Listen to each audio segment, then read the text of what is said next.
สวัสดีครับผมวันนี้วันที่15สิงหาคมปี2568นะครับวันนี้ครับประกันสังคมนะฮะแจ้งข้อมูลนิดนึงให้เราเช็คว่าเหลืออีกกี่งวดถึงจะส่งครบ180เดือน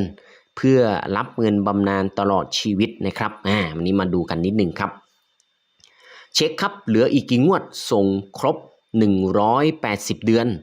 รับเงินบำนาญตลอดชีวิตนะครับอัปเดตเงินบำนาญชราภาพประกันสังคมจ่ายเท่าไหร่เปิดวิธีการเช็คเหลืออีกกี่งวดนะครับแล้วก็ส่งครบ180เดือนจะได้รับนะครับเงินคืนตลอดชีวิตนะครับต้องบอกว่ามนุษย์เงินเดือนหรือว่าลูกจ้างนะครับเป็นผู้ประกันตนในกองทุนประกันสังคมซึ่งทุกเดือนต้องจ่ายเงินประกันสังคมนะครับซึ่งลูกจ้างแต่ละคนจะจ่ายไม่เท่ากันนะเพราะคิดตามนะครับฐานเงินเดือนแต่ละคนในอัตรา 5% ของรายได้ต่อเดือนนะครับโดยสำนักงานประกันสังคมครับมีการกำหนดเงินเดือนต่ำสุดเดือนละ 1,650 บาทและสูงสุดไม่เกินเดือนละ 15,000 บาทตามพระราชบัญญัติประกันสังคมพ.ศ. 2533และกำหนดให้ผู้ประกันตนจ่ายเงินสมทบสูงสุดที่750บาทนะสูงสุด750บาทนะครับทีนี้พูดถึงเงินประกันสังคม750บาทแบ่งเป็นค่าอะไรบ้างมาอัปเดตกันนิดนึงครับหลายท่านก็สอบถามเข้ามาว่าจ่ายเดือนหนึ่งหักสูงสุดใช่ไหม750บาทในส่วนของเงินของเราเนี่ยนะครับอันนี้ยังไม่รวมในส่วนของเขาเรียกว่าทางด้านของบริษัทที่สมทบอีกนะครับพูดถึง750บาทเขาก็แบ่งออกเป็น3ส่วนเพื่อเป็นสิทธิประโยชน์ในการดูแลเรื่องต่างๆดังต่อไปนี้นะครับส่วนที่1เขาแบ่งออกเป็น 1.5% หรือราวๆประมาณ225บาทนะส่วนนี้เนี่ยนะครับเป็นส่วนที่เรียกว่าค่าดูแลรักษาพยาบาลยามที่ผู้ประกันตนเจ็บป่วยคลอดบุตรหรือเสียชีวิตถ้าไม่ใช้สิทธิ์เงินส่วนนี้จะหายไปนะครับอันนี้ไม่ได้คืนหักดิบเลยนะ225บาทนะครับผมถ้าไม่ได้ใช้ก็ถือว่าไม่ได้คืนนะครับส่วนที่2นะครับประมาณ 0.5% นะหรือ75บาทนะครับในส่วนนี้เนี่ยนะครับเป็นค่าประกันการว่างงานหรือเราตกงานหรือว่างงานก็สามารถทำเรื่องขอนะครับชดเชยจากส่วนนี้ได้อันนี้ก็ต้องดูนิดหนึ่งนะครับใครที่ว่างงานท่านมีสิทธินะครับผมก็เป็นส่วนที่2นะครับส่วนที่3ครับแบ่งเป็น 3% หรือ450บาทเงินในส่วนนี้ครับจะเก็บเป็นเงินออมไว้เมื่อยามเกษียณนะแต่หากขาดส่งหรือหยุดส่งเงินก็จะยังสะสมไว้และสามารถขอคืนได้เมื่อออกจากประกันสังคมที่มีอายุครบนะครับ55ปีบริบูรณ์นะครับบวกกับนะครับการสิ้นสุดการเป็นผู้ประกันตนมันก็จะมีเงื่อนไขอยู่นี่ก็เป็น 3% นะเพราะฉะนั้นเนี่ย3ส่วนก็รับรู้แล้วก็เข้าใจนะครับผมเพราะนั้นในส่วนที่ 1.5% เนี่ยนะครับที่บอกเราประมาณ225บาทนะเขาแบ่งแยกไว้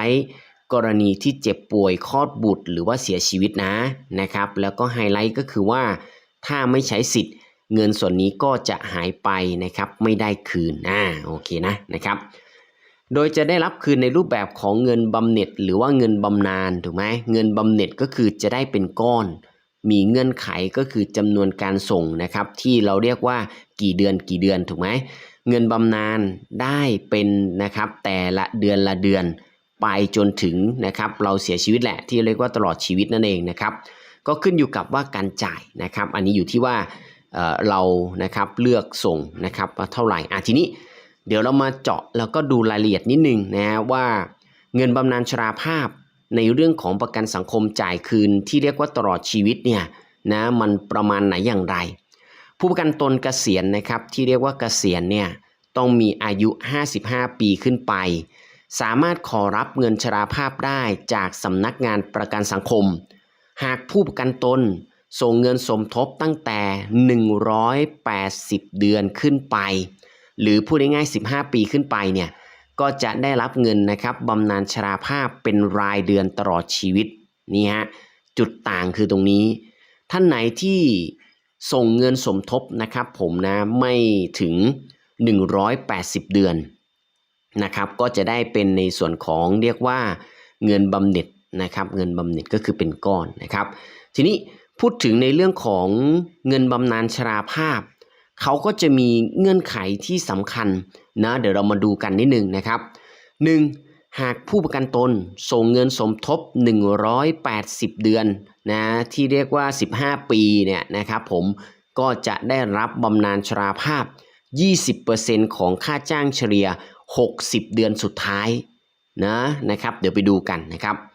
หากผู้ประกันตนส่งเงินสมทบเกิน180เดือนจะได้รับเงินเพิ่มอีก 1.5% ต่อระยะเวลาของการจ่ายเงินสมทบครบนะครับ12เดือนนี่นะครับผมก็ถือว่าเป็นรายละเอียดที่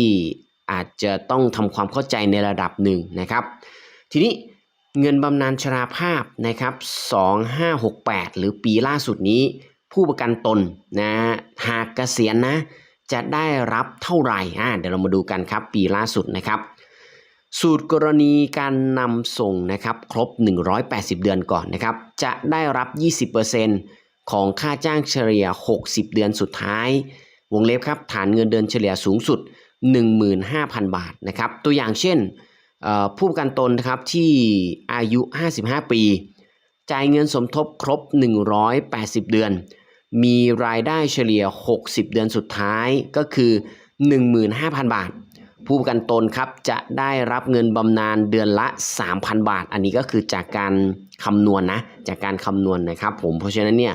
ดูรายละเอียดตรงนี้นะครับทีนี้ถ้าพูดถึงสูตรกรณีนะครับนำส่งเกิน180เดือนบ้างก็จะได้รับ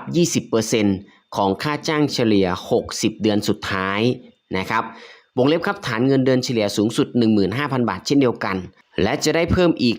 1.5% ของทุกปีนะครับก็เท่ากับว่า 20% บวกนะครับวงเล็บ 1.5 คูณจำนวนปีก็ดูว่า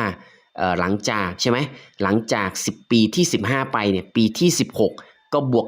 1.5 นะเขาเรียกว่าหลังจากนั้นไปบวกเพิ่ม 1.5 นะครับตัวอย่างเช่นนะครับผู้ประกันตนอายุ60ปีจ่ายเงินสมทบมาแล้วนะครับ35ปีนะครับถ้าคิดจำนวนเดือนก็อยู่ที่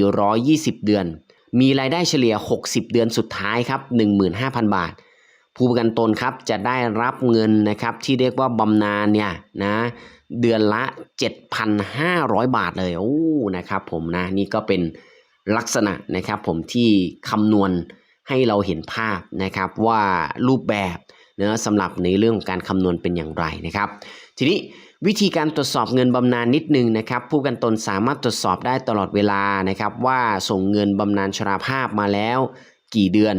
ซึ่งประกันสังคมครับมีช่องทางให้เราตรวจสอบเนี่ยได้หลากหลายและง่ายขึ้นนะครับ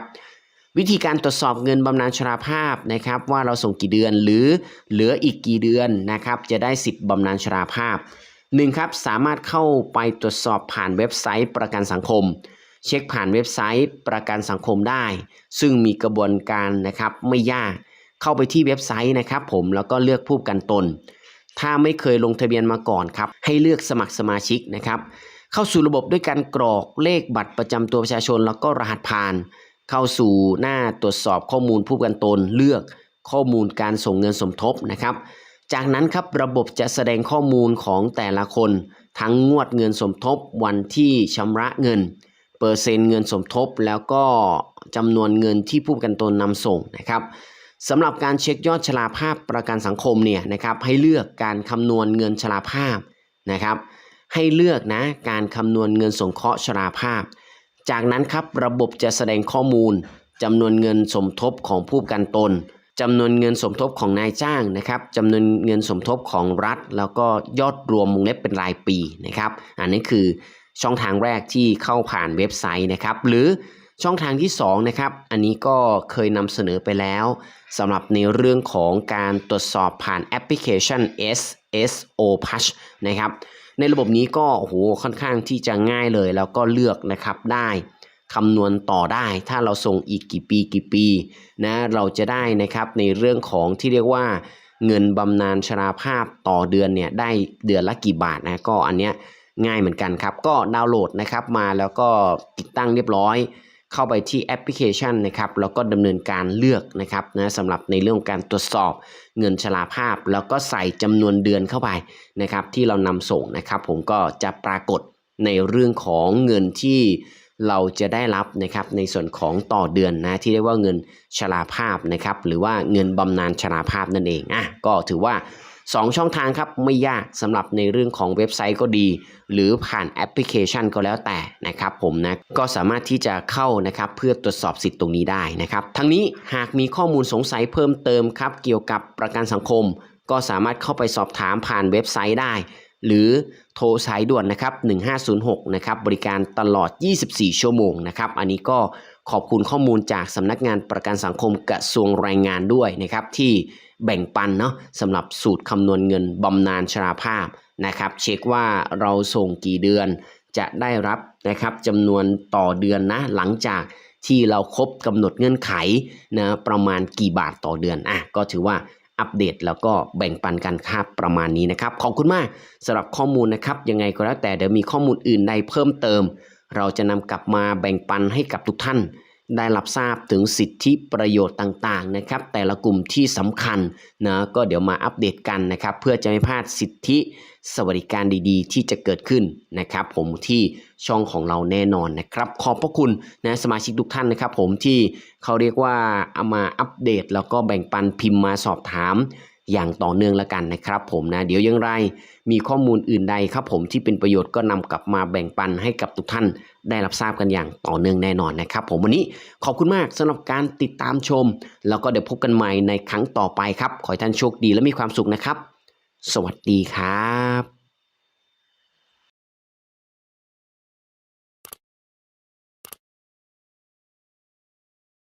บ